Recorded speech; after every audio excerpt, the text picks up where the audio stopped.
What's up, everybody? Hey. How y'all doing? I'm Keedren. And I'm Katura, and we are the Bostons. Thank you for joining us tonight. Yes. For another Sunday night episode of Talking with the Bostons. We're glad to see you all. Our last conversation was around why we chose to homeschool our youngest of 4 children. So that was a great conversation. You guys were really in it with us. And tonight we're going to catch up on some other stuff, huh? Yeah, for sure. For sure. Look, first of all, I want to say we're not going to sit up here and act like you ain't got your hair done. Don't do that. Don't do that. It look beautiful, though. It do. It do. I appreciate you. For real. Got it. What would you call this? We would just call it straight. Yeah. A little straightening. Well, not exactly a silk press, but you know, I had to silky. take my hair down. I had the twist in. Yeah. And I had to. That looked good too, though. Wash my hair and, you know. Yeah, it looks good. Thank you. It do look silky. Thank you. Zoe been hyping me up today. She caught me in the hallway and just got me hyped up today at church. I mean, in the middle of the lobby. So that was fun. Listen. Yeah. Yeah, no, that's good. And it's a blessing when your kids, when your babies, you know, recognize. And I love it. Like our daughters are so loving. You know, Zoe, she's super sweet. She always calling us cute, always complimenting us and stuff like that. You know, she's 13 and she be calling us cute. Yeah, that's cute for sure. Yeah, she's very that's cute, very observant. That's cute. You know, and it's just a blessing to see. You know, and when I hear our daughters like complimenting you and things like that.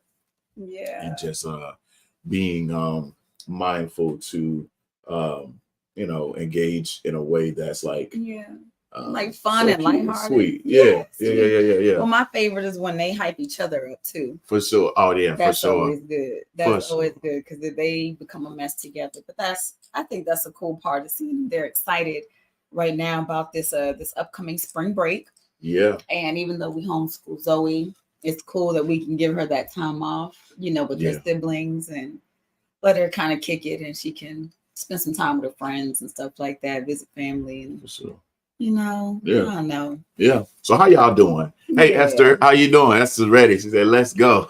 Esther is always ready. Love you, sis. For sure. Yeah, man. We love you and God can't wait to see y'all again soon. That'll be great. Yes. We're going to see you a couple times this year. Yeah, that's going to be good. Y'all, this is the after church. So I didn't get a nap today after church. And some of you who know us know that I'm the children's ministry pastor at our church, and Keedren is the student ministry pastor at our church. So we have the best Sundays ever. Like there are no Sundays the same. They're always fun, always exciting. We love what we get to do, but we get tired after church. That's right. Like y'all, we go home at some point because we're always last, but we come home at some point and we're hungry and we eat. And normally we take a nap, and I don't know why I did not take a nap. Yeah, you was up today. I feel got like y'all tricked me though. I feel like y'all tricked me. How do you feel? You sure did get your nap. I caught you a couple times. Yeah, I felt like I was waking up and I see you looking at me. I was. Looking upside my head. I'm like, must be nice.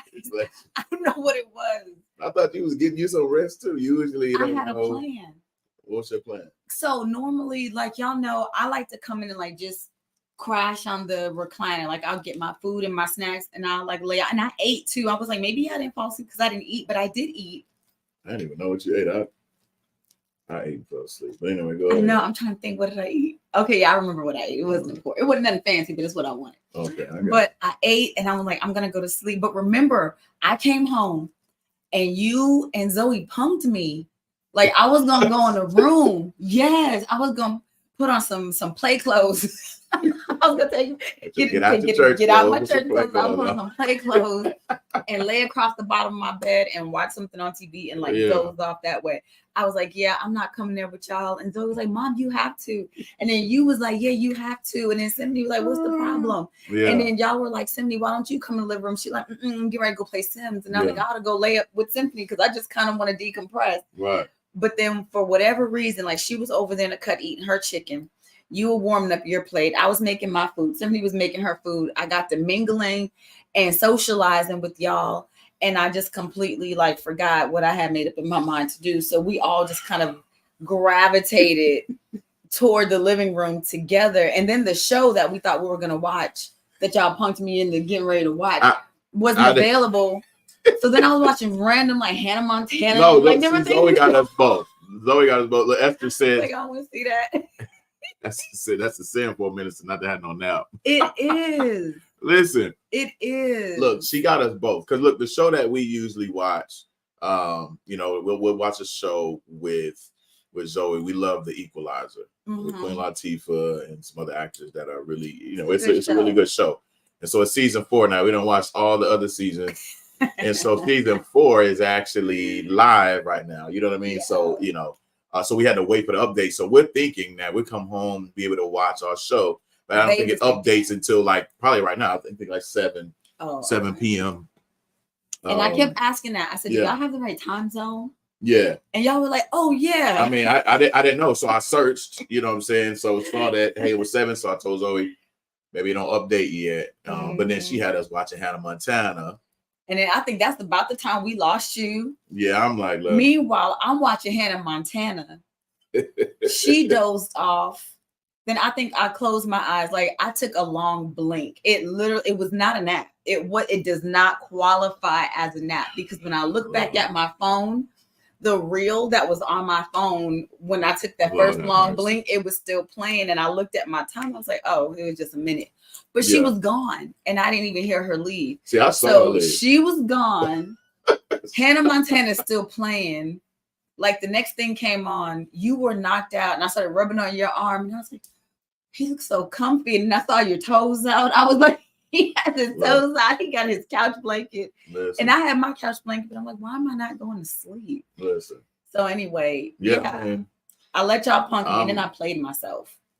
I'm sorry, because I thought we was on the same page. But once she left, Zoe gave me the remote. I put on, I think, Fresh Prince. Okay, I watched a little bit of it. You went to sleep on that. Because I just felt like, I saw you doze back onto Fresh Prince. Yeah. That was fun. Yeah. I mean. But it's all good.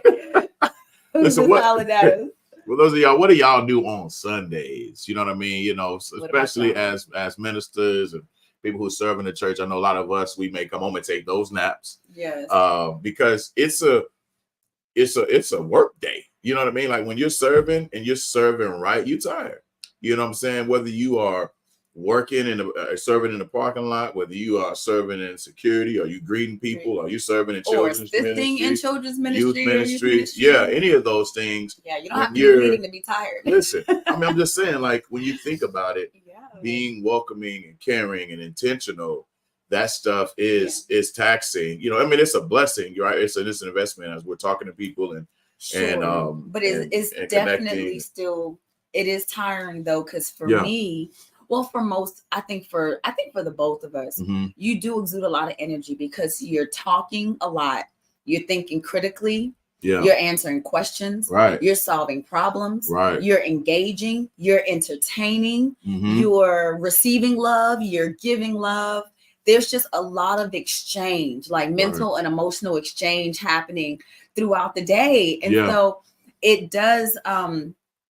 It is worth it. Now, this kind of tired, I'll take this over working on the railroad. Okay. I don't want that kind of tired, right? Yeah. But it does. And you need to replenish at some point. And so usually it's us coming home together. Like we fellowship, we're laughing and joking on the way home. Yeah. We might stop at the store or stop to get food. Or if we know we have food at the house, we're coming home and we're fellowshipping, having just a good time on the way.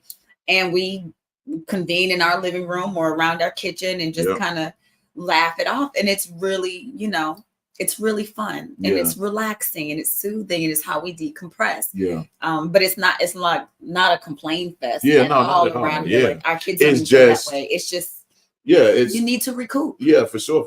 Like Esther said, tons of pouring out. Like we're pouring out, tons of pouring out. Yeah. We got Dr. Moody on here, man. Come on, Moody. Glad, thanks for joining us, brother. So he says, my grandchildren have to watch old TV shows with me. I don't have time to search what these new shows are about and what's appropriate. Whatever happens. Right. Hey, listen, man.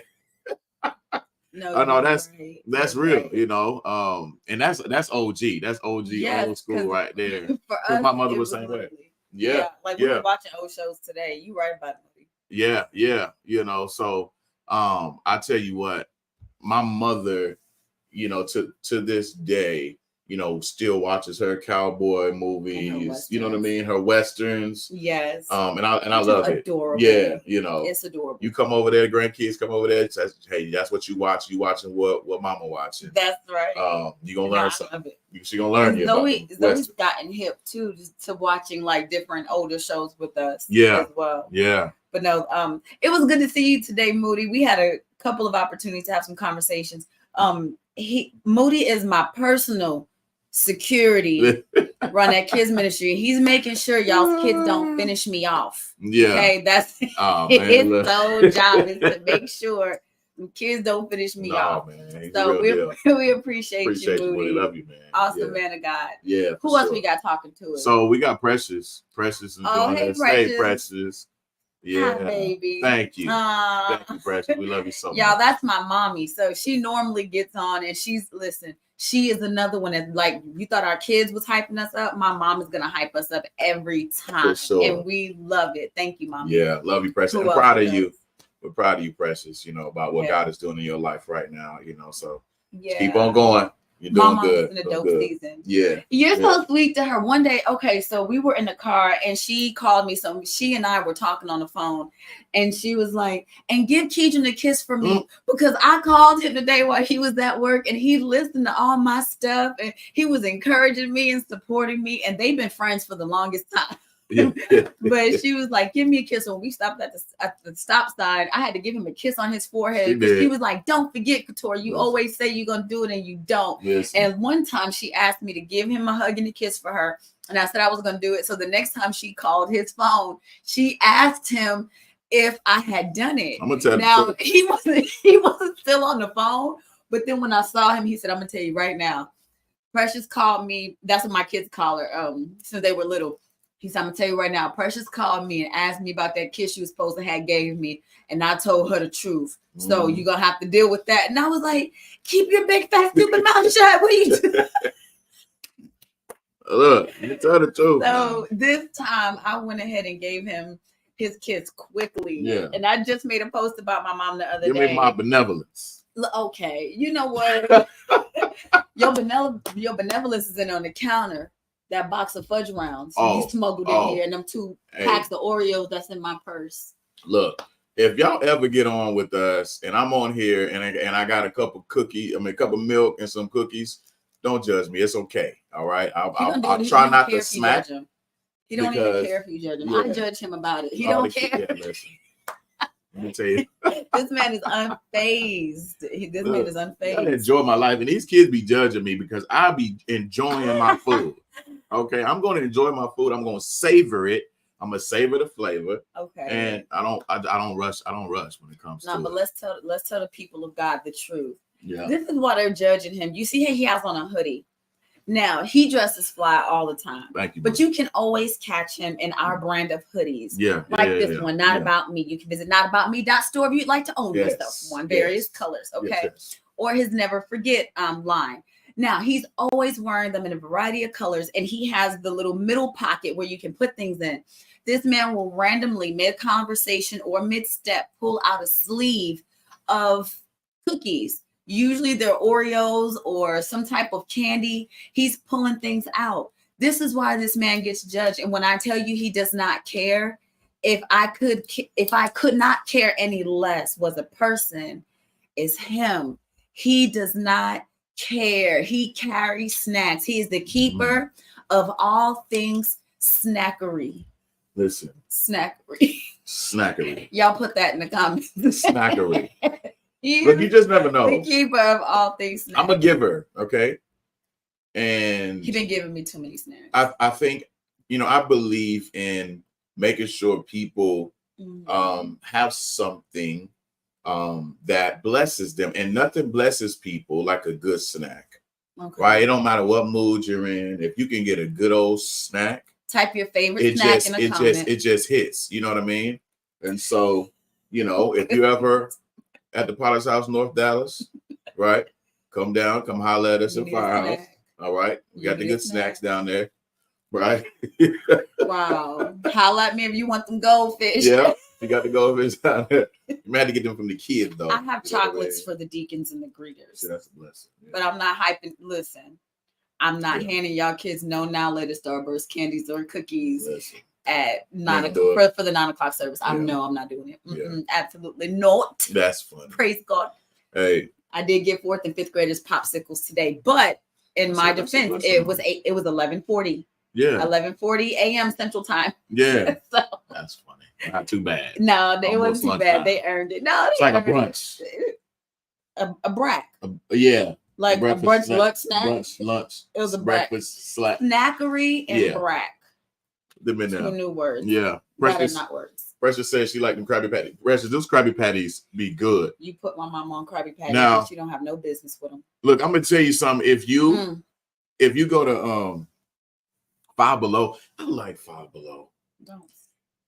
But they candy, they snacks. I'm trying not to be too crazy on candy because I used to eat a lot of candy. I don't eat nearly as much candy as I used to, seriously. So I'll still have some candy every now and then. And I'm trying to keep him out the diabetic grip.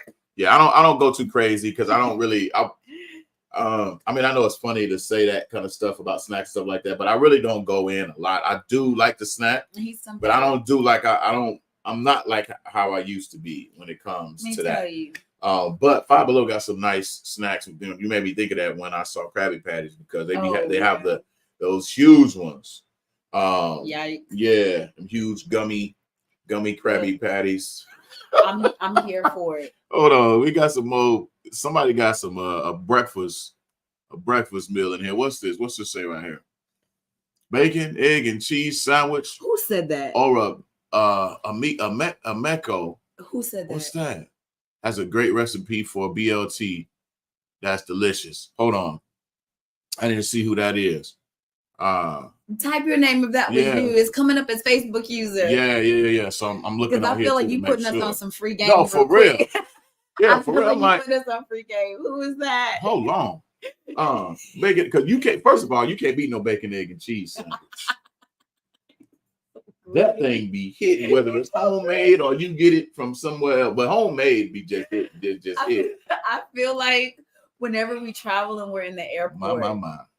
If we're traveling, that's Moody. That's Moody. Oh, stop it, Moody. Yeah. No business. Hey, you already know, brother. I feel like this is you when we travel. Because on a regular basis, I don't prefer McDonald's, but when we're in the airport, he can always talk me into a McGriddle. Mm-hmm.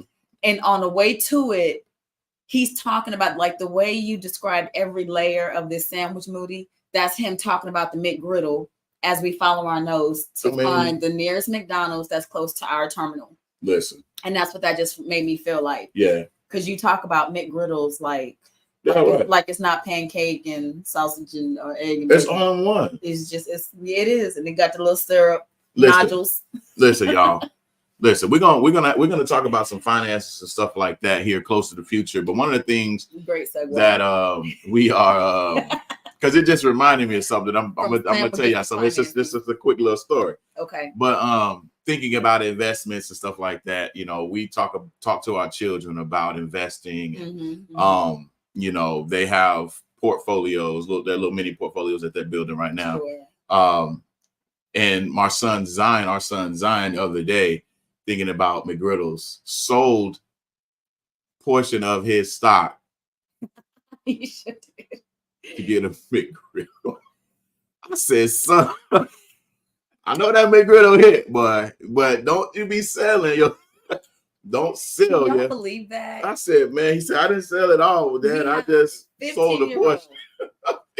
I said, man, I would have rather you send me a CashApp request, and I would send you $10 so for you to get that than to sell your stocks. But anyway, it's just one of those things where a McGriddle be calling when they be calling. Look, I'm up.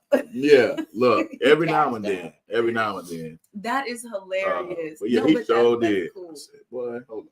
That made me laugh because I didn't know that until today when he talked about it. But as Keedren said, we segued straight into that because we found out our son is using his stock portfolio every now and then to cash out a little bit to use his money for food. Now, For the most part, he's he pretty good. likes to use his money, like birthday money, Christmas money. He likes to use money to reinvest in stocks. So he's really good about that kind of thing. Said that. Yeah, he don't usually do that. It was just funny, like boy, okay. But yes, like Keedren said, we did take a poll in Talking with the Boston's Facebook page. So if you're watching right now and you're not a part of that Facebook group, we do, and we don't plan to just have conversations about all of these different topics ourselves. Where we think is necessary or we want to take people to the next level, we will be inviting professionals that we know to sit down and have conversations with us as well, because we have our own questions on some things, but there are just some foundational things regarding finances that we've learned over the years. And so the more we talk about them, the more we share them with our adult kids and our teenage kids. We figured let's throw it in a poll and see what the interest would be. And it turns out that out of everything, like career options, education, finances, and investments, like finances, investments was one of the higher things. I think there's a couple of other choices, but that was one of the ones that seemed, I think real estate as well, and properties. So there's a lot, I think, that we can share from our experiences. And we've talked to professionals as we were making decisions. That's one thing you'll learn about us. At this phase of our life, we haven't really made a lot of big moves, period, over the last decade of our life without seeking godly counsel. Yeah, no, for sure. But also godly professional counsel when it comes to making decisions about money, investing, stock, finances, budgeting, saving, like all of what that looks like, our real estate choices, options, taxes, business, everything that we've, kind of put our hands in. We've always done it with counsel, right? Sometimes with counsel, there comes some warning. And so there are some things and some moves we have chosen not to make because of that counsel, and it may not have been right for us. So we know some of those things that we were told to consider before we make certain moves. And those are the kind of things like we want to share, I think, in one of our next episodes. And so we just wanted to let you know that we did here. We do take an account, like we did with our very first poll when we first got back on. I think, what episode are we about on with Talking with the Bostons? Probably like 30, almost 30 now. Something like and that. So when we first came back, because I know it's in the 20s, right? Yeah. When we first came back, we did a poll then, to kind of see where everyone was and what you wanted to kind of know about. And again, these are actual conversations that we have. What we will never do is give you information that cannot be supported, not just by a professional, but like things that we don't know about, we don't talk about. We only talk about things that we know. Right.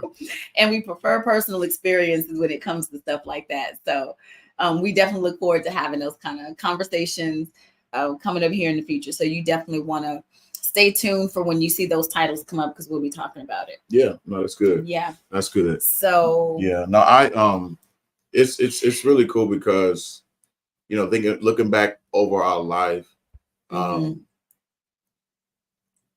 we've been together since high school. Yeah, for sure. Right, literally grown up together throughout our teenage years, through college. There was a time in our life where we needed assistance and help for us to get through school, for us to get through that season of our lives. And then once we started making a little money, there needed to be an adjustment for how we managed our money, right? Because not having it at some point, not having it consistently, especially when especially before we start making salaries, know what I mean? Where you're just working, however many hours you working, that's how much money you getting. If you're not able to get the hours, what I'm saying, it impacts how much money you're making. It does. Versus a salary, which, I think since we've been on salary for, the last decade or so, of course, you always work more than the 40 hours anyway. Right. But having some consistency when we transitioned, from needing assistance, government assistance, to be clear, at that time. I don't think we've mentioned that. No. Yeah. But, and we'll talk more about that, but that transition, right, we had to transition mentally too, right? Because, absolutely, it's definitely a learning curve trying to manage money that you are not used to having. You know what I mean? Right. And by the grace of God, even though we were, teenage parents, and I think before we were 30, of course, we had 4 children. We had all of our kids. All of our kids before the age of 30. Yeah, we were done by 30. Yeah. But that was like a big year for us. Yeah. Because we bought our first home. Right. We started professional careers. Which was crazy. Yeah. And everything. Yeah. Yeah. A little bit before that, we started professional careers, but it was a journey. So those are the kind of things that we want to share. And because also there are things just embedded in it that's a part of our testimony. Yeah. But one thing we share with our kids, and where we want every piece of content that we share on here to be something that our kids could go back to and listen to and say, my mom or my dad felt this way about this thing, this topic. This is what they knew. This is what they shared. Like, this is actually time stamping, some things for us. Yeah. But it's a beautiful thing to be able to have conversations that maybe we didn't have so much growing up. And to a certain degree, while we talk about finances and money with our kids, we still don't tell them all of our business. Like, they don't know what we make, but they know that we budget. They don't know what we spend, but they know that we save. They don't know how much we invest, but they know that we do invest. And we talk to them about how we invest and the way we think about, investing. So there's still an element. Yeah, like there's still element of like privacy because, some things are just for the adults to know, but there's also education, right, to be had in those conversations with our young adults and our teens. Yeah, because there's still a way to be transparent in that. And there are some cases where, there are some cases, especially even with the investment aspect, for them to actually see what we're doing, because of course we're still learning as well, but the things that, I've learned, trying to make sure that they understand what that looks like. Yeah. And nothing helps you with that than visually seeing absolutely what it looks like, That's and so very true. Being able to give that to them in that way so you can act that out. Like even the other day, like yesterday, our oldest son Aaron came over, spent some time with us, ate some dinner. He was missing us. Yeah, we miss him too. Super proud of him. Yeah. But on the way home, when I was taking him home, was talking about taxes. You know what I mean? Like, we have a business, and I've been filling out 1099 since I was like 18 or 19 years old. You know what I'm saying? As a contractor, starting with my father. You know what I mean? And then going on, through other ventures. Yeah. Contracting, and so therefore I'm getting 1099s for shoot, couple of decades now, you know what I mean? And so talking to him about what that looks like, tax write-offs, and how you got to pay your taxes, you know what I'm saying? Because he's an entrepreneur himself. And so I'm like, son, as you're getting money, as you're getting contracts, things like that, you got to understand that, Uncle Sam is going to want their cut, you know what I mean? And this is what it looks like, but also to be mindful of what you spend, of your expenses, and just talking to him about some things. And certain things, as I was talking, he was like, oh man, I didn't even know that. And so it was clicking even with me, like, man, there are still things that, that are important for us to teach our children, even though, he'll be 25 this year, but as you grow and learn, we forget what we had to learn if we weren't taught. No, for sure. Right. And we forget sometimes, and some of y'all might know this. Any of you with adult children, sometimes you might think, but you can let us know if you do, or what that's been like, what your experience is, whether they're teenagers or getting into the young adult phase, or they actually are young adults, because some of you have young adult kids and grandkids even. But there are just some things that you forget that you had to learn, and how you had to learn it. And so now that you know it, it kind of comes natural to you. So you move and you speak in a way that it seems like, oh, this is like second nature. This is just foundational. It's basic. It's not that big of a deal. But then you share it with someone who doesn't know, and it becomes valuable information. And so we're trying to maintain that practice with our kids, and just trying to stay attuned. Like, what things do they need to know, and what kind of conversations do we need to initiate? Because sometimes there are things that they won't even ask us because they don't know that they don't know, or that they need to know something. And so sometimes I feel like it's not until we have those conversations with them and we're listening to them, or they're saying stuff like, "Oh, I didn't even know that." Yeah. And then we're like, Then "Well, we yeah, lean let's in go more. further." Yeah, lean in Right, more with right. that. Yeah, yeah. And so that's a beautiful thing about relationships. You know what I mean? Yeah. So whether you're a parent, whether you are, you know, in relationship with a spouse, or Yeah. you know, romantic relationship with family, Mm-hmm. you know, as we are living and doing life together, Mm-hmm. leaning in to those moments where you feel people pulling on you, you know what I mean, for Absolutely. maybe your expertise or your insight because they trust you. Yeah. You know what I mean? Or Yeah. they like you. You know what I mean? It's like they know you, what they say, Right. KLT, know, like, and trust. You know, Oh, people I will like lean that. in and say, Right. hey, If they you know, know, like, and trust you. right. No, Yeah. that's Yeah. definitely true. I can Yeah. see that. And I think especially in our community, because I feel like our parents taught us some things that they learned either on their own or the hard way. There are some things we learned the hard way for a variety of reasons. Some of us are hard-headed and we learned the hard way, and some of us just weren't exposed. Yeah. And I think with every generation, we're realizing more and more what kinds of things like we need to be sharing, even within, like, I can say within our community, Yeah. right? Because that's a big deal too.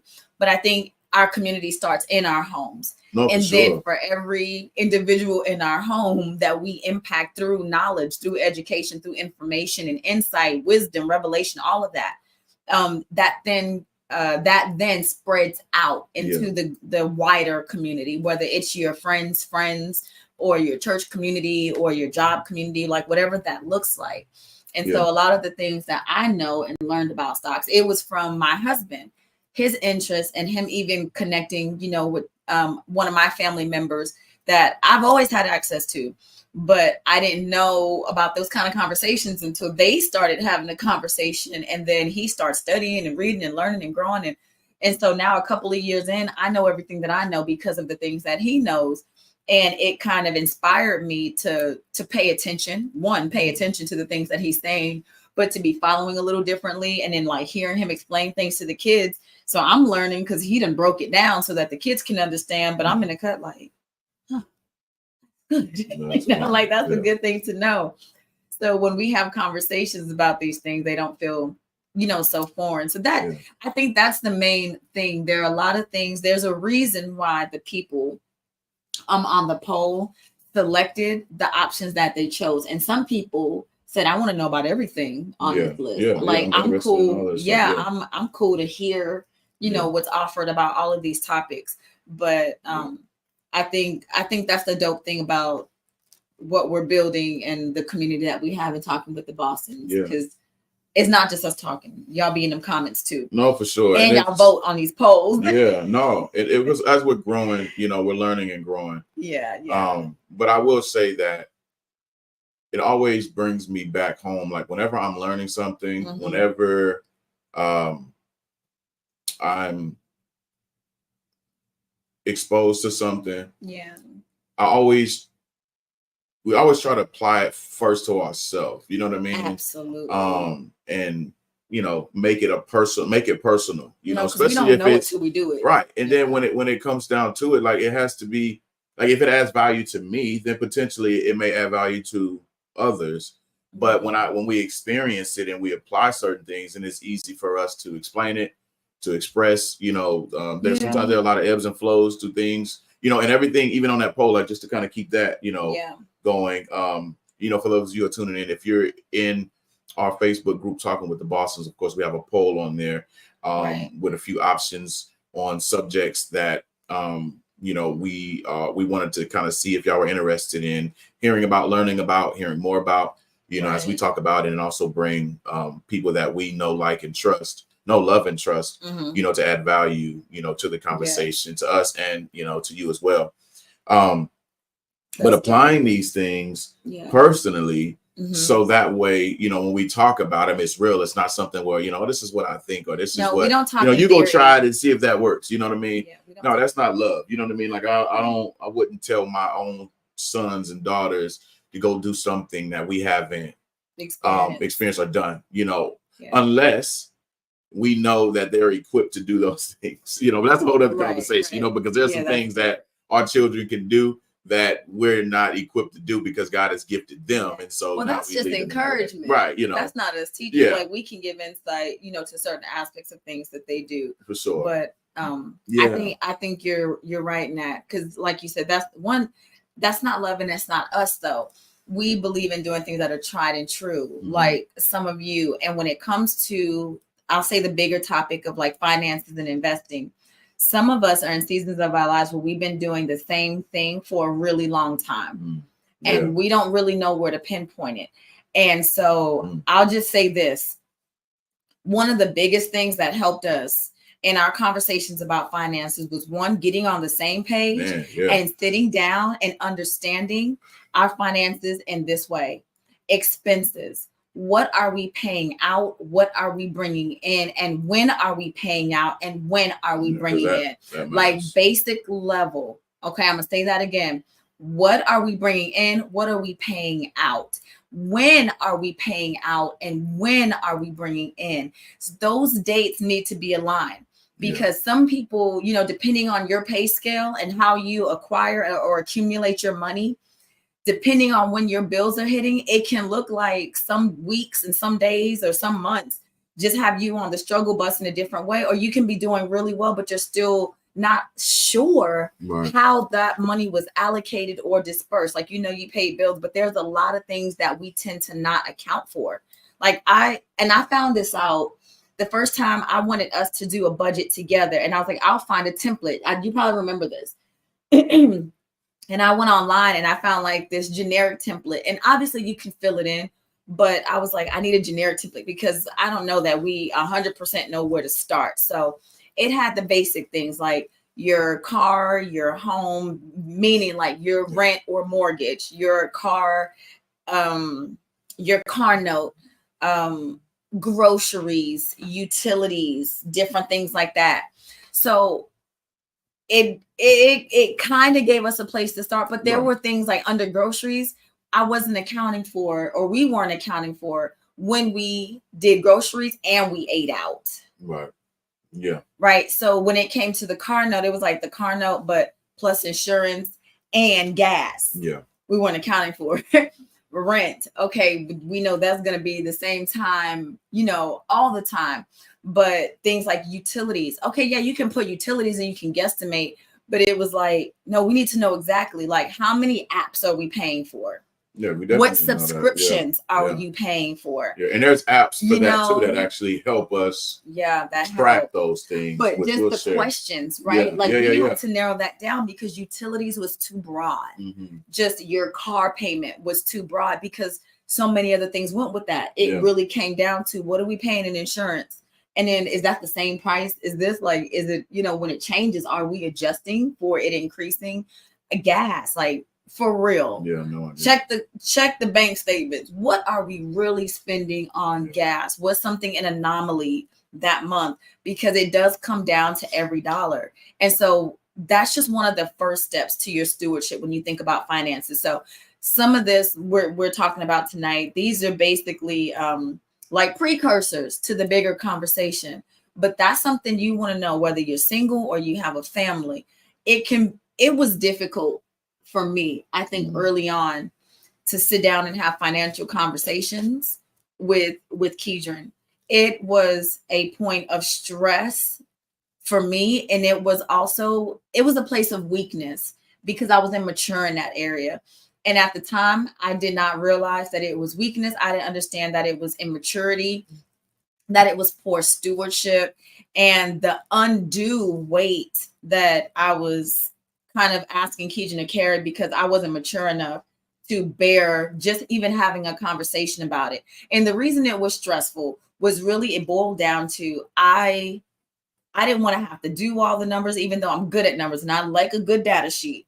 I didn't want to have to do all the numbers. I didn't want to have to think about where we were coming up short or if our budget was tight or if like the idea of having a budget.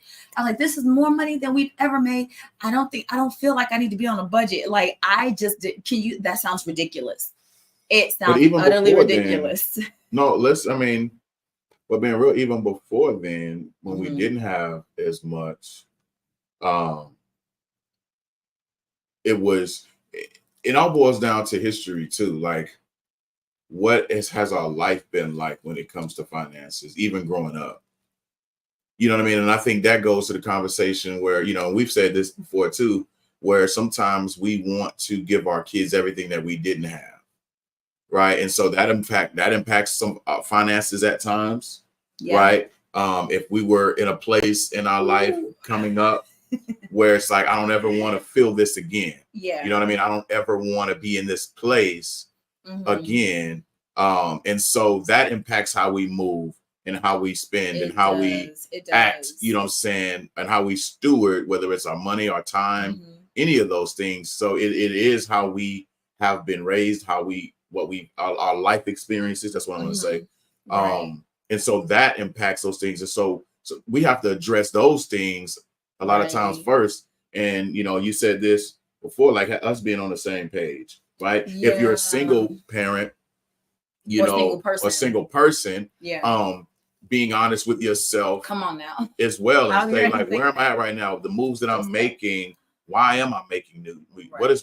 What is causing me to make the moves I'm making now? Right. Because, and it's not a bad thing. Some people say, look, I grinded so hard because I don't ever want to be poor again. My family was dirt poor when I was young, and I don't ever want that again. And so I grind the way I am right now, the way I do now, because I don't never want to be poor again, And I remember having a conversation with you and saying, that our children, by the grace of God, I really and truly believe that then, and I still believe that now. Of course, we're further along, but I remember telling you, I don't know if you remember me saying, like, our children won't be in the position that we were in, right? And this is not nothing to do with our parents. What I'm saying is, because I think it's the same thing for my parents. Like, we were exposed to more than our parents were when they were younger. So it should be like that, right? Yes, every generation should get better, grow, and learn and have access. Yeah. And so for us not to get trapped in that mentality to say, I'm running from this because of what I experienced. Now that matters. I'm not saying that it doesn't matter, but I remember personally having a conversation with you and saying, look, where we are right now, our children won't experience that. Right. They won't experience this right here. Even the things that we did, that we caused, you know what I'm saying? Some of the situations that we were subject to because of our life choices, right? So saying that, hey, once we got to a certain point, our children won't deal with the things that we do because we're dealing with it right now. That's right. What's that saying that you anything that we don't, whatever we're not willing to face, our kids will have to fight. And I mean that in a lot of different contexts, spiritually, mentally, when it comes to finances, relationships, anything that we won't address. And every generation will heal from something, but it does not have to be from trauma. Some perspectives need to be shaped in a way. And I know we've also had this conversation where Keedren and I, we've talked about our kids, like wanting to give them, quote unquote, everything, right? We said we want them to have everything as much as we can give them. But we also conceded within ourselves that we don't just want to focus so much on giving them everything that we didn't have, that we forget to give them what we did have. Yeah. And that was core values, that was morals, that was respect and responsibility and education. And, there were other things that were so valuable that also empowered us more than money to be the parents and the people and the husband and the wife and the sons and the daughter that we are. There were some core values that were instilled in us. Right. And so by trying to go overboard on material things, we really would have been missing the purpose. And there were seasons where we did it, and there were seasons where we pulled back. But there was also a lot of conversation, a lot of real conversation that we had to have with our kids and saying, you don't have to be broke, poor, or struggling to have a budget. It's called stewardship, managing what you have, not spending everything that you have. Being a good steward is about management, and you cannot manage what you cannot mentally understand. And we had to find out where our baseline of financial literacy was. because it's not something that we learned in school. It sure isn't something that our kids are learning in school. Yeah. I don't care what they call it. I can tell you for a fact, it's just not the same. And so when it came to financial literacy, we understood that, listen, there's not necessarily a blueprint, but there are clues. Yeah. What did we need to know and what have we learned that we can give to our kids, that we can give to our nieces and nephews and our friends and loved ones. And that is what our friends and loved ones have given to us. There's been an exchange of knowledge. But that was important for us to realize, like, it wasn't about that, because there's another saying that says the first generation earns it. The second generation enjoys it. The third generation destroys it. That's crazy. Yeah. And I say, you know what? I come against that in the name of Jesus. We will not be a generation of people that, because we've only passed down wealth without knowledge, because knowledge is wealth, health is wealth. Right. All of that information is essentially wealth. And it's so much more than that. Yeah. So that comes with having those hard conversations, being honest with yourself. And I forget who it was. I'm not sure if it was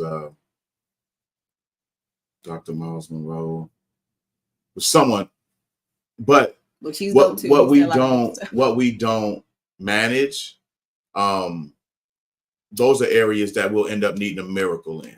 I think you know what I mean. And so the thing about it is, when we don't manage what we don't manage, that's usually where we need a miracle. So think about it. If I'm not managing my health because maybe I'm eating too many fudge rounds, or I'm eating too much candy, or just sugar, salt, whatever that looks like for me, for us, if I'm not managing my health, right, and being intentional about eating healthy and, and stewarding my body, right, your temple. I may get to a point where I'm gonna need a miracle because I didn't manage my health, or I didn't manage my finances, and so I got money coming in, and now I got more going out than I got coming in, and I'm living paycheck to paycheck. But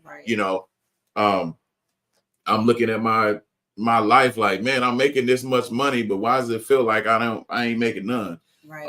And there are stats that show that people that are making good money, $100,000, are still living paycheck to paycheck. Right. People making $100,000 a year still living paycheck to paycheck. And the common denominator is how they allocate their funds. Yeah, it's management, right? It just boils down to management. Yep. So for us, being at a place where being honest with ourselves, being harder on ourselves, so that way we can enjoy things later, like that delayed gratification is important too.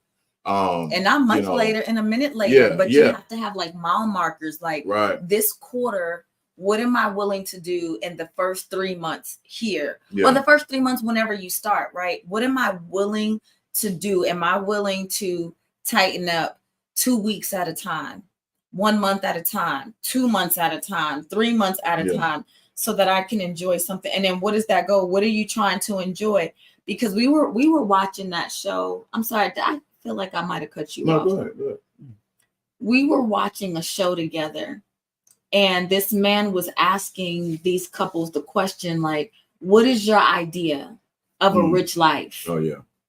Right. And he said he was getting bored with the question. I mean, because he was getting bored with the answer. I want to have the freedom to do whatever I want. And then he was like, okay, what do you want to do? I want to be able to travel. It's like, you don't have to be rich to travel. Right. Well, I want to be able to live where I want to live. Well, where do you want to live? I don't know, somewhere where there's water. Have you looked for a home in places in the US or abroad where there's water? Like, what are you doing? Because his point was, at any level of your resources and finances and budget, the truth is we do what we want to do. But it's one thing to say what you really want to do. That's going to require you to set it as a longer term goal than actually the instant gratification that's going to nickel and dime you out of the resources to do that. No, for sure. Yeah. So you can, and you know it to be true. Yeah. You can spend $200, $300, $400 every single month on fast food very easily. Oh yeah. You could do that. Now that's fine if that's what you're good with. But if you're trying and that's to, how your life is set up, because some people ain't cooking every day, like, or let's say in addition to your grocery bill, if you're spending that over what you budgeted for food and you're okay with that, be okay with that.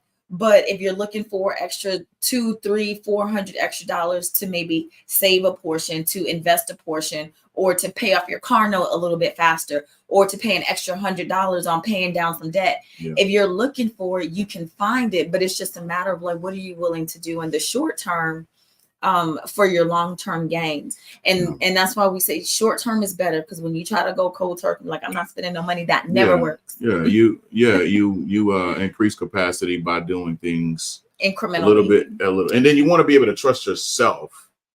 What do you mean? Over time, where when you do things, well, okay, I want to trust that I can be consistent. So let me start small, right? There's this saying, dream big, start small. Right. I have these big dreams of doing these things, but let me start. I got to start somewhere. I got to start with this first step. And the more that you do it in those little small accomplishments, the more you trust yourself to continue to do the things that makes sense, where you're like, no, I can do this. And it's encouraging and it's motivating, self-motivating when you do those things. So I think that's perfect to be able to set those short-term goals, for what you're really trying to accomplish. So that makes plenty of sense. It's good. Yeah, that's good. It's when it comes to, marketing is geared to make us spend. Yes. You know what I mean? Like you can't even watch a YouTube video. You can't even watch a YouTube video without them putting something in your face to purchase. You can't even, scroll on social media without, you might be looking through a family member's or friend's profile, and then you'll swipe up and it has an ad for something else that has nothing to do. I'm like, wait, man. Yeah. Oh, this is they business. And you look and they say somebody else's. It's a whole ad, right? Yeah. But we always get those things in front of our face. That's what I'm saying. There's always going to be something. There's always going to be a deal.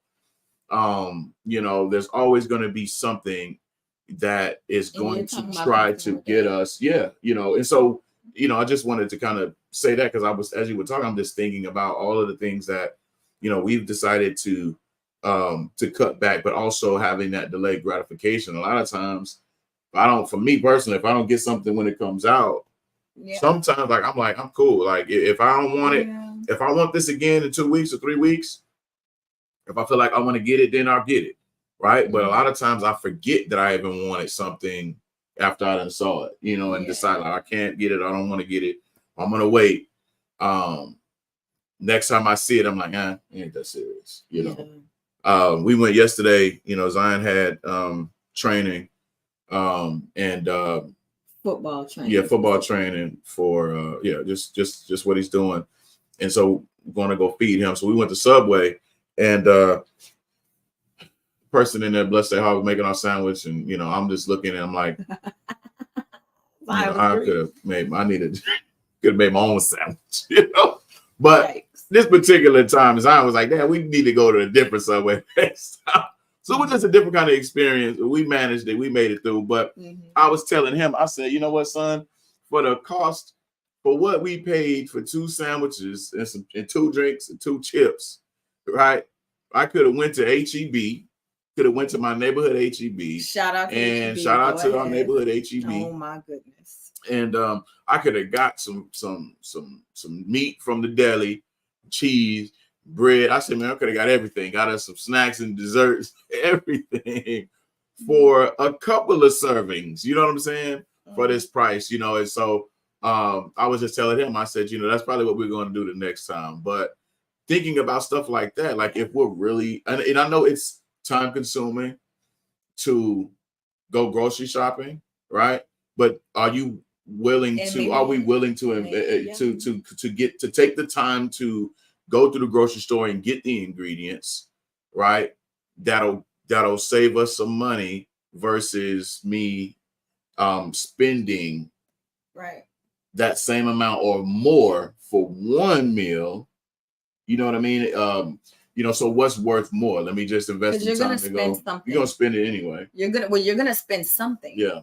You're gonna either spend time or you're gonna spend money. And Right. again, we're not saying don't get fast food. We get fast food. Oh yeah. But we also do it knowing that it has to be included, right? It has to be included in our budget. And I remember when we started eating even better with our groceries in the house, I remember my mom used to, say things like, "Oh, it's expensive." And these things cost so much more. And I would be like, "Mom, but it's better quality." So I stopped buying junk and replaced it with other things. And I said, so the trade-off kind of is the same amount of money. It's just per item, maybe some things, cost a little bit more. But then when you start really calculating, I'm like, it's really pennies. Oh, we spent $30 at Subway. And that used to not be a thing. Footlongs. That was a comment up there. Yeah. No, that was a mod. He was saying that it's expensive and it's gonna chop away at your finances. You are not lying. For real. When you spent $30 for 2 sandwiches and 2 bags of chips and 2 sodas. Man, Ahmad, you done raised some boys.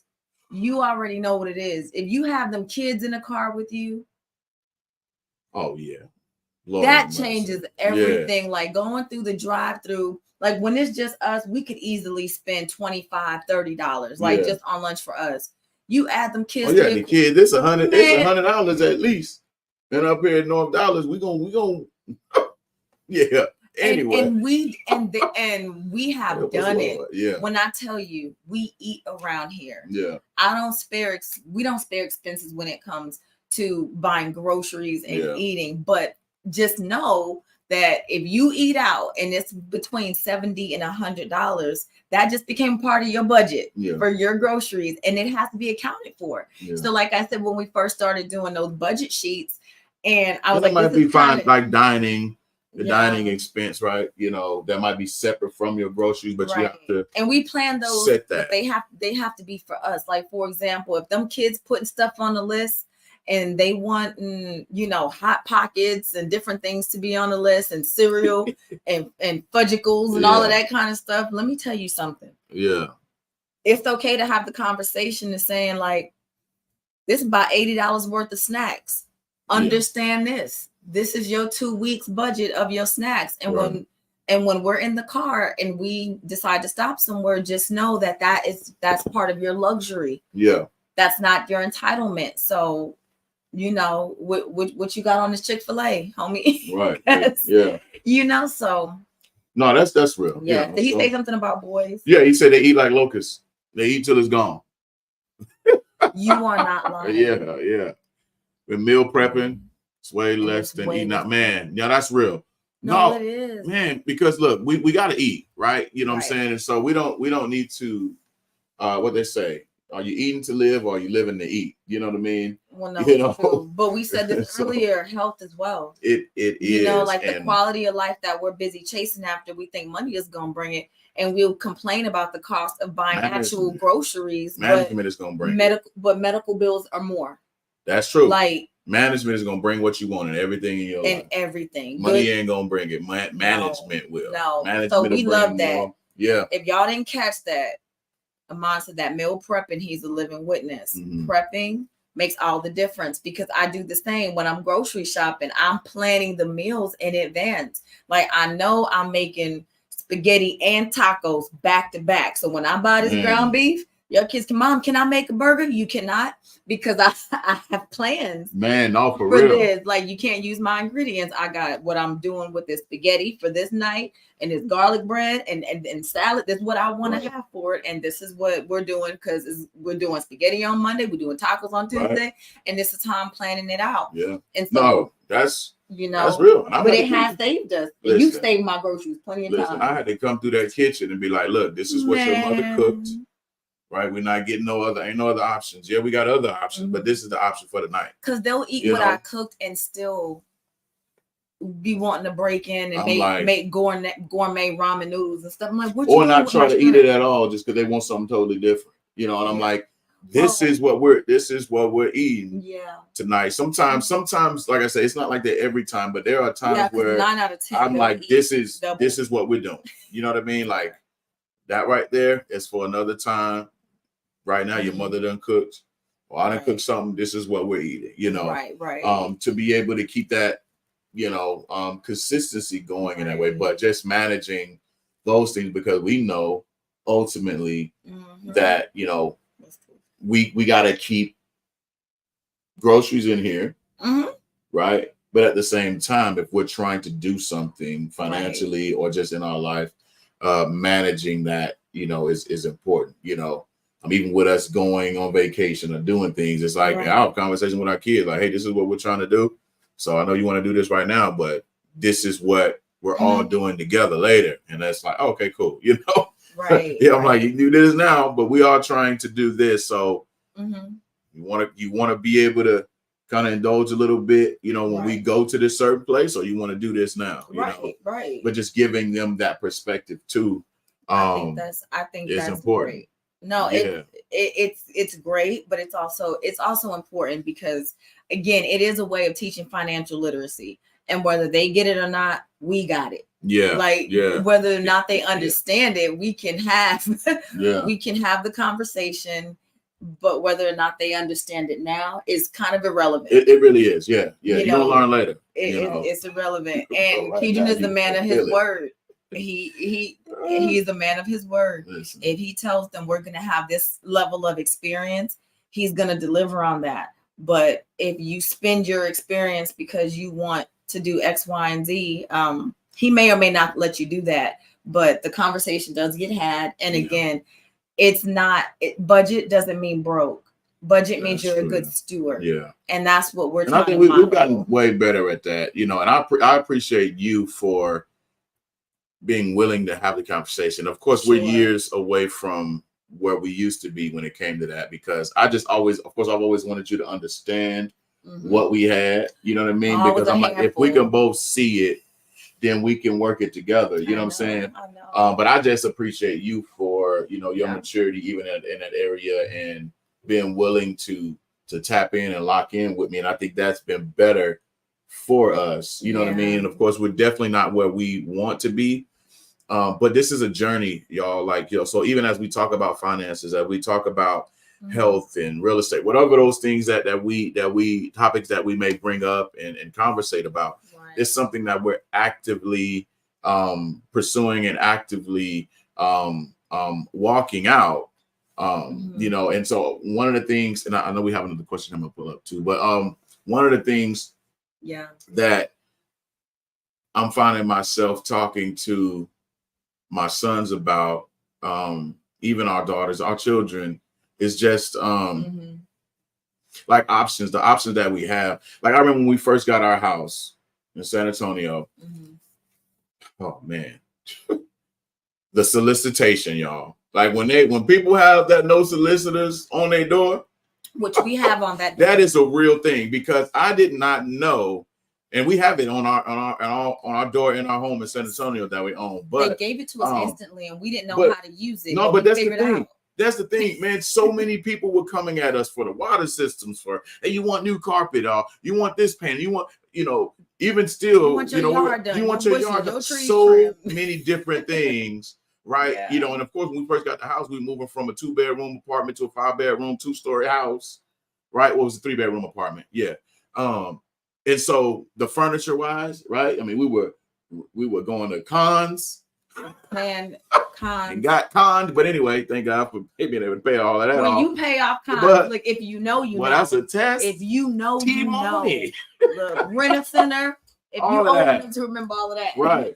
No, but it's like you're wanting to get so many things, because it's like, I just want, if I just, we decorate the house and do what we can. Like, I mean, this is personally for us. Like, we wanted to. Yeah, it was a milestone. Deck the house out, and it's something that we've learned over the years to just because we have the options don't mean that we have to use it, that we have to make a move in that way. Like, really use wisdom and say, okay, what am I looking at right now? What do I need? How do I need to manage this time right now? And being able to step back and say, I have these options and they're good. Like, this is a good thing if I do that. It's not a bad thing, but God give me wisdom on how to move to do that. And so finding, these conversations, like even last night talking with Aaron about the options that he has. I'm like, son, you got some great options in front of you. Just be prayerful and ask God for wisdom, because it wouldn't be wrong for you to do this, to make this move. But is it wise for you to make this move? And just be prayerful when it comes to that, right? We have options that we're looking at now that we're being prayerful before we just make a move, because before we had options that we made moves on. And it was a blessing for us to do those things. But when we look back, I'm like, man, if we would have waited and not felt rushed, because I think that's a lot of times too, we feel like I gotta do this now, and there are some things we do have to make moves on, but there are some things that when I look back, it's like, man, we could have did something different, and those experiences are helping us right now in this season. So that's why I just wanted to just kind of say that, but being able to look at our options, being grateful for the options that we have before we act, use wisdom. Because I think some of those things, like for example, like Keedren said, we were always content, in our apartment, but we were actually a growing family. Like we had a family of 6. And so, separating the kids and everybody having, the additional space that we were wanting for them. We didn't get the bigger house just because we wanted a bigger house. Yeah. We had a family of 6, right? People, we had a family of 6 and but it was exciting for us. It felt like a huge milestone. And that was we needed to do in our careers. Yeah. And we were so excited to be able to expose our kids to that and have something brand new that was our own. And so the furnishing kind of came with it, and wanting to get living room furniture and dining room furniture. And we had never had a bedroom suite, and that was important to us too. Yeah.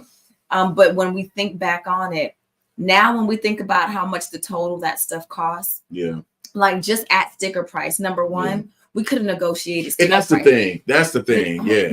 No, I'm just, we could have negotiated sticker price. That's number one. We didn't know that. Yeah. Number two, had we waited about 3 months, we could have bought that stuff outright cash, but instead we ended up paying about 3 to 4 times what the sticker price even was. We didn't know that in retail stores, they mark things up and they're allowed to legally by 20 or 30%. So we didn't know that we could have negotiated, even if we were going to lease it. We still didn't get the great end of the deal. And then we get the highest, percentage rates also in addition to that. So the higher your percentage rate, the higher the debt, the longer it takes you to pay. That stuff just tends to increase. And so you end up paying for things, 3-4 times over. Whereas if we had just said what it costs to pay for this monthly, if we just save it for 3-4 months, we can have it fully furnished and paid out by summer. But we weren't thinking that way, because when you're there, they're like, no, I can get you in this and we can run it. Come on, sit down with me. And we're like, oh, really? We were just coming to look. Oh, looks like you qualify for XYZ. And so they're doing their job. They're trained to talk to you like that. And they're hoping that they can talk to you long enough to talk about how much you love that item and how you can see it in your home and you can see yourself on it. Sit on it, sit on the bed, sit at the table, sit on the couch, look at that TV. What's your team? What's your favorite team? They can do that, and they have you seeing yourself with all of that. They paint the perfect picture, and it's not hard because your imagination does the rest of the work. But by the time you get to where they're sitting you down telling you that you're approved, you stop immediately. You stop thinking with your head and you go straight into emotion, because now you're excited. And so that's all I want to say before we moved on. No, that's good. That's good. No. And shout out to all the salespeople out there. Mm-hmm. Shout out to you. You doing your job. You doing what you were hired to do. But for as a consumer, we didn't do what we were supposed to do. just being wise and understanding what you're getting into, right? Because you got to be ready for them to sell you. Like I used to sell shoes, and during college, I worked at Journeys, another one of my favorite jobs. But a lot of times with shoes, like they sell themselves. Like there are things that people already know when they come into that store. We already know that people are looking to buy something. Right, whether they're interested in, some people just want to try some things on, but a lot of times, of course, we want to make that sale, but also you want to make sure that for me, of course, I wanted to make sure people felt good about the purchase that they're making. Of course, not every salesman is like that, but for us as the consumer, if we are wise about what we are willing to do, like if we're wise about what's happening, and then we are sure about what we're willing to do, then we can stick to our guns when we go to these places. Because when it gets heated and you're sitting down and they got you laying in the, on the bed or the couch, right, and they got you propped up, you already know, hey, this is where I'm willing to go. And hey, I may have to just come back. Thank you for the information, but you're not getting juiced in a way because you are, you already kind of have your standards. Like sometimes we'll be in places and she already knows. She's like, look, this is where we at. This is what we're doing. Okay, now don't let us go in here. Well, I'm like that. And cause us to, people knocking on the door, on the phone. I'm like, we're not in the market for this at all. But I'm not going to let somebody knock on my door and convince me that I need something that I'm not even thinking about. If I need it, I'll be thinking about it. And if I want it, I know where to find it. And you don't have to do that in a rude way, but knowing that this is where we're at. And I think, for us, there's been times where we've done that. And there's times that we haven't.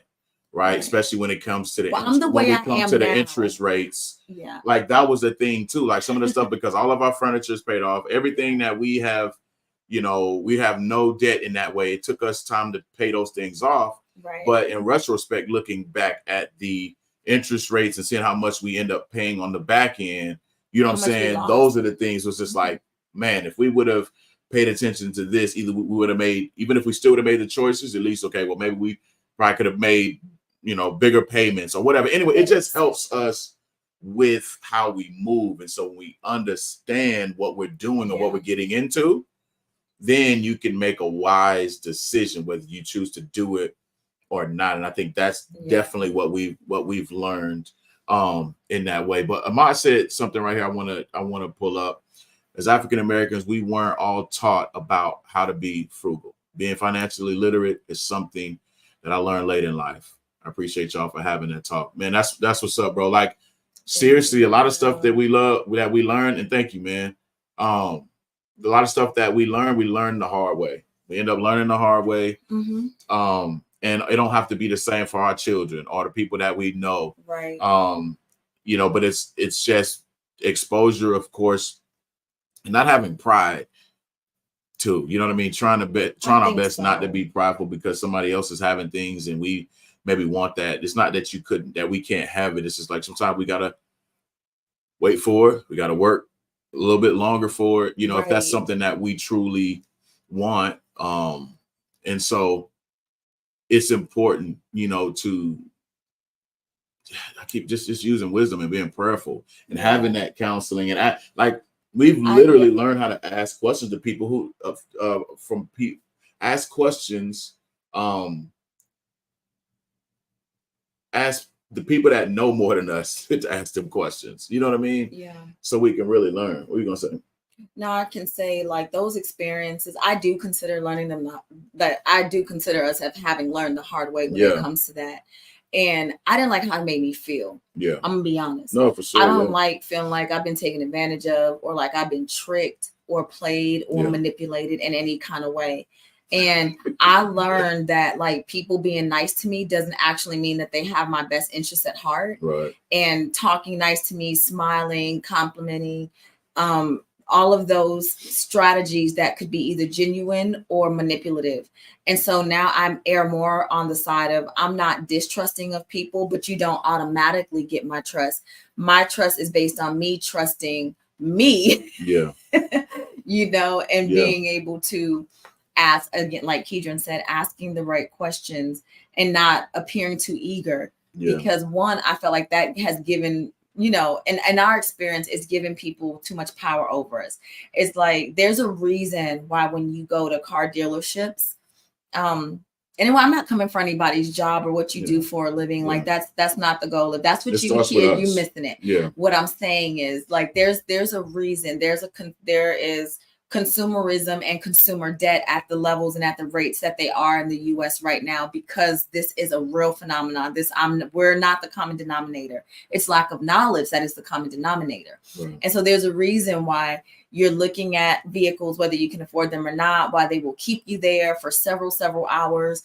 And they will ask you questions that cause you to say yes multiple times, because you feel like you're getting to the next step. And what about this? Yes, yes, yes. Okay, I'm going to run this. What do you think about this? Yes, I'm going to talk to my people. You good with that? Yes. Can I get you to hang on for a minute? Yes. I'm going to go talk to my supervisor. Yes. And they get you to do that. Psychologically, it becomes like a pattern. You're saying yes, that, and you've been in there so long and you've had so much conversation. And it's the in-between conversations while they're not around you and while they have you wait. Because if you notice in a sales situation, usually in person, they will always give you an opportunity to wait. They will walk away from you and leave you at a desk, whether you're in a dealership, a furniture place, you're leasing something, insurance. Anytime you're doing business and you have to wait at a counter or wait at a desk, that is intentional. Everything that they need literally is at their computer. They're not walking away to do anything. What they're doing is psychologically creating anticipation in you, and you're hoping that they will come back and tell you that it's a win, it's a go. And so you're so happy to hear that when it comes back, because you feel accepted. When they say approved or accepted, for some reason, sometimes we associate, when we don't have strong financial literacy, we associate that with an acceptance of us and who we are, rather than it just being business. So when you tell me I'm approved or accepted, you just told me really that I have options. What I just heard you say is that I'm good enough to go forward. And that's not the lens nor the ears that you should be hearing through in these moments.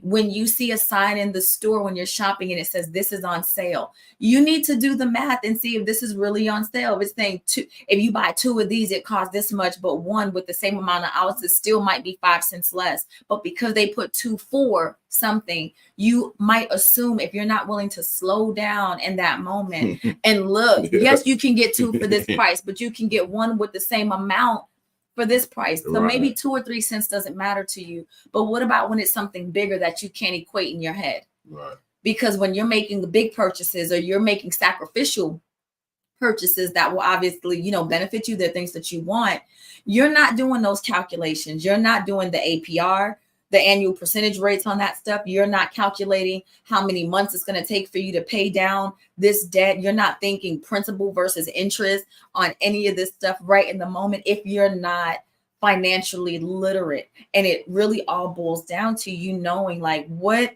lens should I be looking through? What am I hearing as people are speaking to me? Yeah. Because they're not wrong for wanting to sell me something that they sell. That's not the bad part. The bad part is when we make it too easy and we get ourselves in a bind because of what we don't know or the questions we were too intimidated to ask. And that's another thing. There are sometimes we're in situations where we're intimidated. We feel inferior and we won't ask the questions that we need before making financial decisions because we don't want to appear incompetent. Business people don't make moves and don't not ask questions because they fear being incompetent.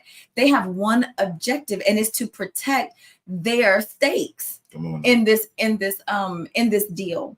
They are looking out for themselves. And so, like, when you're at places and you're asking questions and they don't have an answer for you, let that be a red flag. When they say they're going to calculate something for you, let them show you what kind of math they did. Because I've definitely heard people on big ticket items. I remember we went to go look at a car one time and we were talking, it was like very verbal. And we were talking about what we made, what the car cost, percentage. And he kind of like threw out a number. And I remember sitting there like, how do you come up with that so fast? And then I thought, well, maybe he's just really experienced. He's heard these numbers that we gave before, and he's heard the identical price of this car before, and he has a lot of experience in doing percentages in his head. And I let him get, I rationalize for him why the conversation kept going. And I don't know that I even heard the next like 10 or 12 things that he said, because in my mind, I was like, how you just going, yeah, that'll make your payments about this much. So what is that looking like? It was very, very like, either I think I'm going to get a deal here or I'm not. And I just kind of want to speed this along. And before we get into the rest. So I think that's one of the biggest things that we have learned in these situations is really knowing what we're looking for, having a standard set. You're not being, first of all, Also, let me just free somebody. You're not being rude if someone shows you multiple pieces of furniture, goes and get multiple shoe sizes for you from the back because you're trying on shoes, but then you try them on and you don't really like them. But now you feel obligated because you feel like, oh, well, I had them do all this work. No, you didn't. You didn't have them do all of any work. If you work in a shoe store and they're going to get shoe sizes for you, that is literally their job. Literally nothing else is their job. They're okay. You don't have to do it out of obligation. You could have looked at and sat on 18 couches in the furniture shop, in the furniture store or wherever, you know. And a salesman, he can find you by the time you've sat on your third couch and he wants to talk to you about, well, you want to take one of these home with you today? Are you in the market for a couch?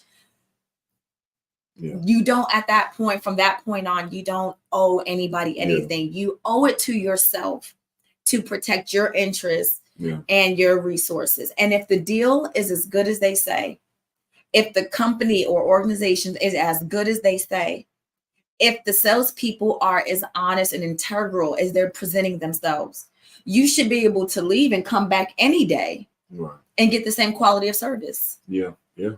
No, for sure. And if you feel like you're doing too much, it's more than likely they probably made you feel that way. I remember when I was working as I didn't trip, like I didn't have an expectation of people to buy anything from me. My thing was, let me just help you while you're here. Right. There were plenty of people that came in and didn't buy shoes many a days, you know, but they would come back and then they would come to me. Right. Because I wasn't trying to pressure them in that way. If you're feeling pressured, you know, then that person might not be the person to help you that day. Absolutely. You know what I mean?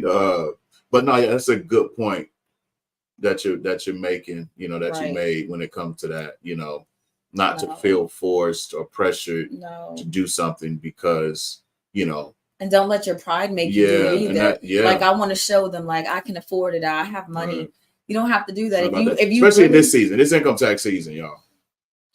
Oh my God. That's you know, yes. That's not, and they know, people know, like this is a time where they selling cars, you know, for a deal. Yeah, you probably can get some good deals at this time, you know, but I think just making sure that you are okay with what you're doing and you know what you're getting into. Right. Like if you have a budget, if you know what you're trying to say, this is where I'm at. This is my limit. Right.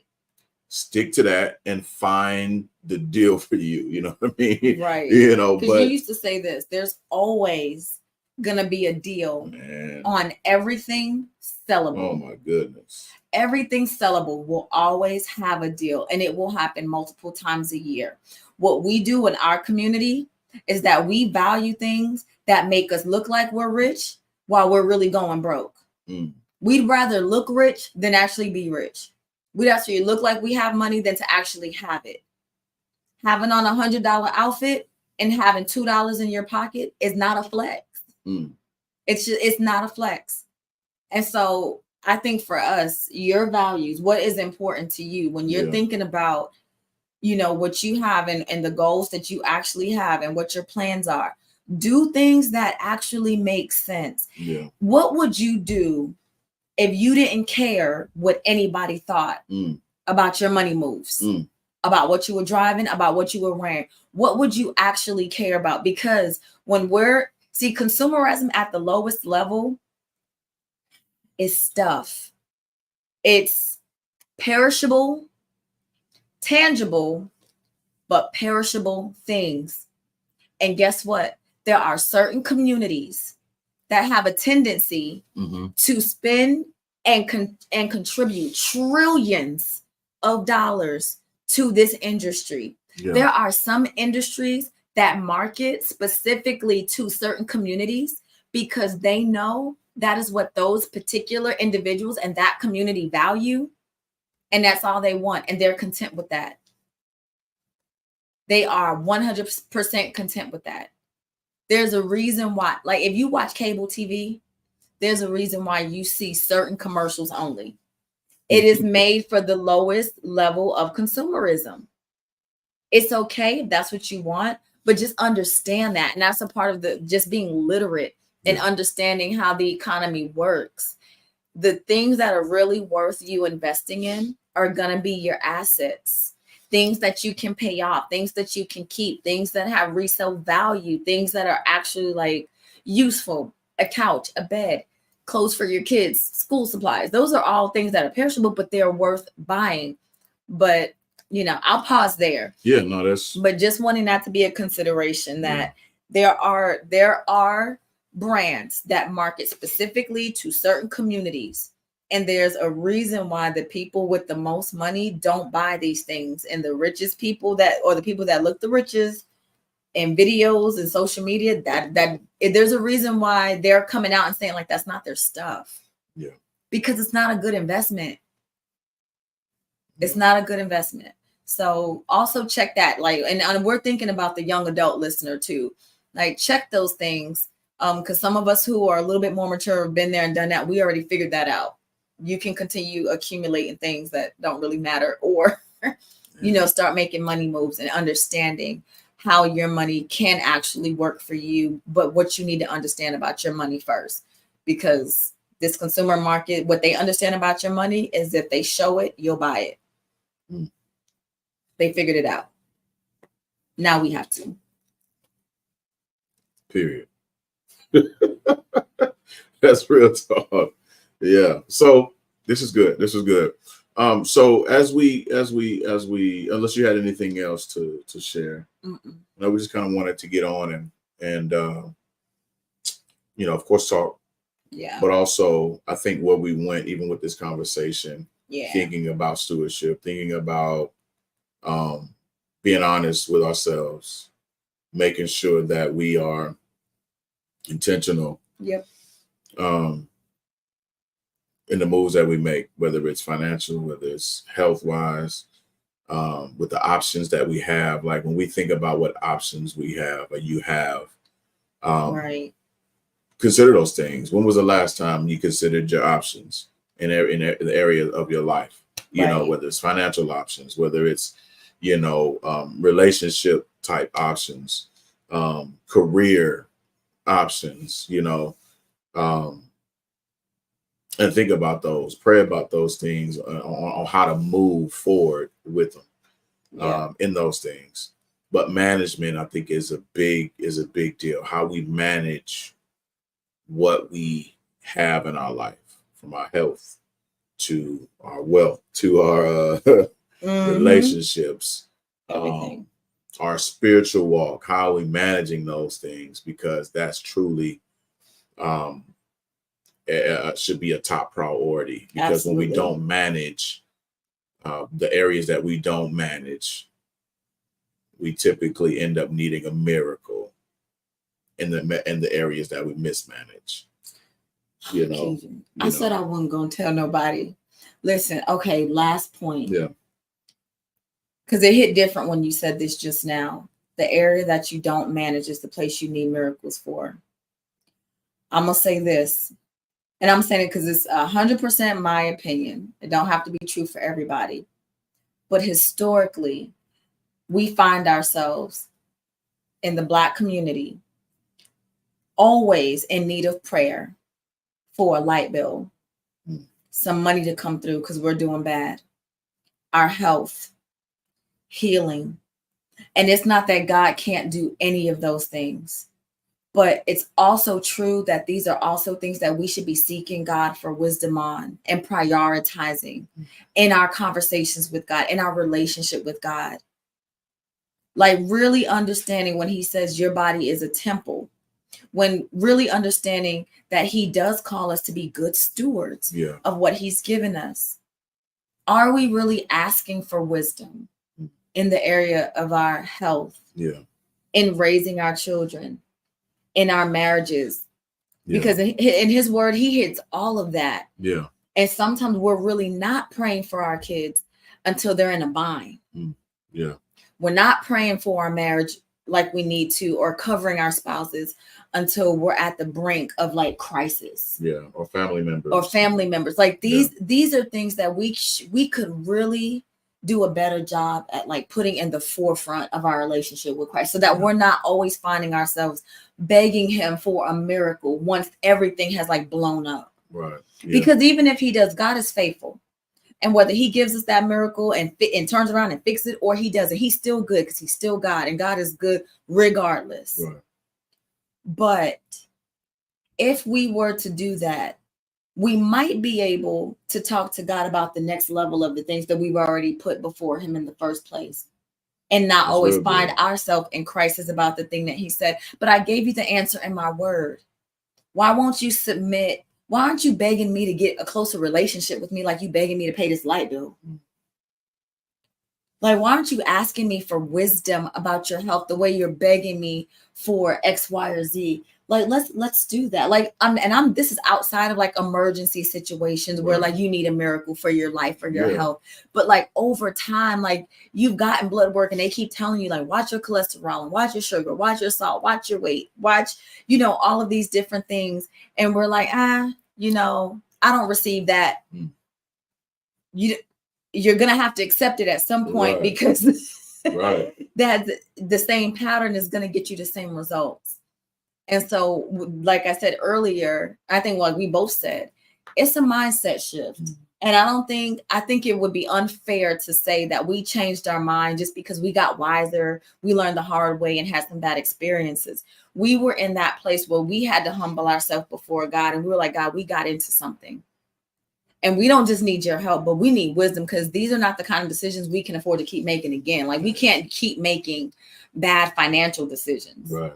We can't afford that. We can't afford to keep making, or bad health decisions or decisions for our kids, any of that. We can't afford to make bad parenting decisions because we won't talk to God, because we're like, we're going to figure it out as long as I'm doing better than this one or the next. We can't afford that. And we're leaving too much at stake. And doing that when God is saying like if you believe in me, you believe I've called you to this and to this life and to this lifestyle and to this marriage and to these children and to this career and this job, and I'm opening up a window of resources and finances and an avenue for you. Why can't you trust me to consult with me and actually give you wisdom and advice that protects you? Yeah. So that we're not praying for 2-3 decades the same thing. Yeah. Like you've heard people say, grandmama prayed for this forever. It was the same prayer. And I'm not judging how grandmama prayed, but I'm saying at some point we'll faith never without know. Works is dead. Right. Gotta put this into action.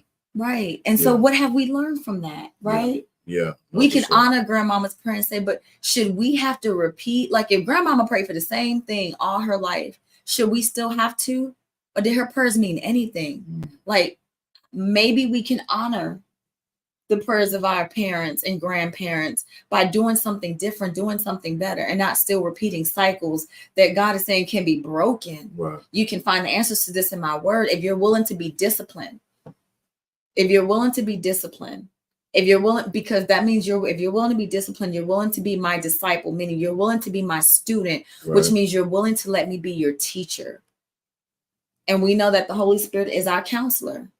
Big time. He's here to counsel us and give us advice so that we can be pointed in the right direction, and avoid some of the pitfalls that come with mistakes. Not all mistakes are bad in terms of like not being able to recover from them, but there are some we will make and some we can absolutely avoid if we will seek first the kingdom of heaven and all his righteousness. Man, that's good. Yeah. And everything else be added unto us, including wisdom to make good choices. That's good.